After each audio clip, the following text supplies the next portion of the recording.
ഏകീകൃത കുർബാനയിൽ നിന്ന് പിന്നോട്ടില്ലെന്ന് എറണാകുളം അങ്കമാലി അതിരൂപത വികാരിയായി ചുമതല ഏറ്റെടുത്ത ജോസഫ് പാംപ്ലാനി. മാർപ്പാപ്പയുടെ തീരുമാനം അന്തിമമാണ്. സമരം അവസാനിപ്പിക്കണമെന്നും ഒരുമിച്ചിരുന്ന് വിഷയം ചർച്ച ചെയ്യാമെന്നും പാംപ്ലാനി പറഞ്ഞു. തന്റെ പ്രവർത്തനത്തിൽ എന്തെങ്കിലും കുറവുണ്ടായിട്ടുണ്ടെങ്കിൽ മാപ്പ് ചോദിക്കുന്നുവെന്ന് മുൻ അപ്പോസ്തലിക് അഡ്മിനിസ്ട്രേറ്റർ ബോസ്കോ പുത്തൂരും പ്രതികരിച്ചു. പ്രശ്നങ്ങൾ അവസാനിപ്പിക്കുന്നത് തന്റെ ഉത്തരവാദിത്തമാണെന്ന് major arch bishop Raphael Thattil പറഞ്ഞു. അതിരൂപത ആസ്ഥാനത്തെ സംഘർഷത്തിൽ വൈദികർക്കെതിരെ ജാമ്യമില്ലാ അടക്കം ചുമത്തി 4 കേസുകളെടുത്തു.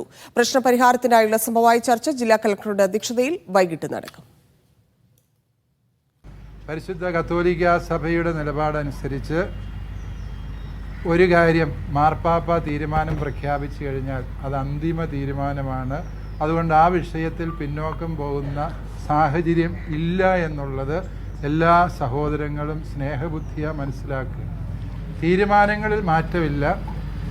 പക്ഷേ ഈ ഏകീകൃത കുർബാന അർപ്പണ രീതി നടപ്പിലാക്കുന്നതിനുള്ള ബോധവൽക്കരണത്തിൻ്റെ ഭാഗമായിട്ട് ഞായറാഴ്ചകളിലെ നിശ്ചിത സമയങ്ങളിലുള്ള വിശുദ്ധ കുർബാനയിൽ ഒരു കുർബാനയെങ്കിലും ചൊല്ലുന്ന വൈദികർക്കെതിരായി മറ്റ് നടപടികൾ ഉണ്ടാവില്ല എന്ന് മുൻകൂട്ടി അറിയിച്ച കാര്യമാണ്.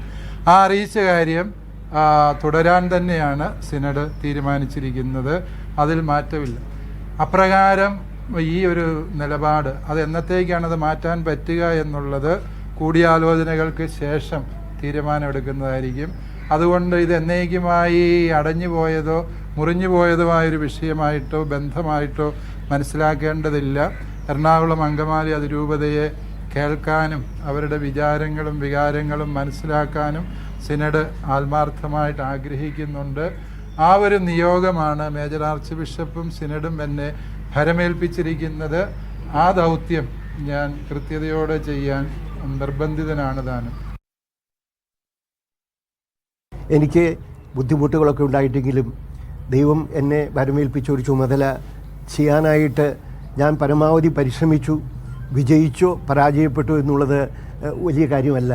ഞാൻ സഭ എന്നെ ഏൽപ്പിച്ച കാര്യത്തോട് വിശ്വസ്തയോടെ ആത്മാർത്ഥമായിട്ട് എൻ്റെ മനസാക്ഷിയിലെ എല്ലാ വൈദികരെയും എറണാകുളത്തെ വിശ്വാസ സമൂഹത്തെയും സന്യസ്തരെയും ഹൃദയത്തോട് ചേർത്ത് പിടിച്ച് മുന്നോട്ട് പോകാൻ പരിശ്രമിച്ചു.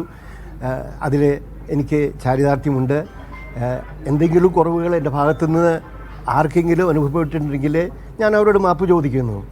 ഒരിക്കലും അറിഞ്ഞുകൊണ്ട് ഞാൻ ആരെയും വേദനിപ്പിക്കാനായിട്ട് പരിശ്രമിച്ചിട്ടില്ല. ഒരു കർക്കശമായിട്ടുള്ള വാക്കുകളും ഞാൻ എൻ്റെ ഭാഗത്തുനിന്ന് ഉണ്ടാകാനായിട്ട് ഞാൻ ഇട കൊടുത്തിട്ടില്ല. എല്ലാവർക്കും നന്ദി.